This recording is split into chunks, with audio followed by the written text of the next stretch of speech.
Unang tanong, may pera po ba dito? Ako magsasabi sa inyo bilang may-ari. Ang laking hoan ng pinag-uusapang pera. Hindi nyo lang marirealize ngayon kasi wala pa. Kasi isipin nyo yung kakilala nyo eh. Nakatingin kayo sa kakilala nyo eh. Sa amin, hindi nyo kilala, parang walang kadating-dating.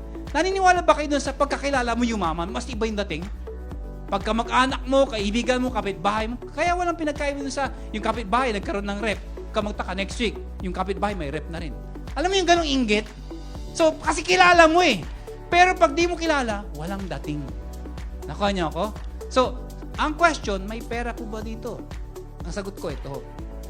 During the peak, nung wala pang pandemic, itong kumpanyan po to, ay nagpo-produce ng 2 tao na nagiging milyonaryo araw-araw.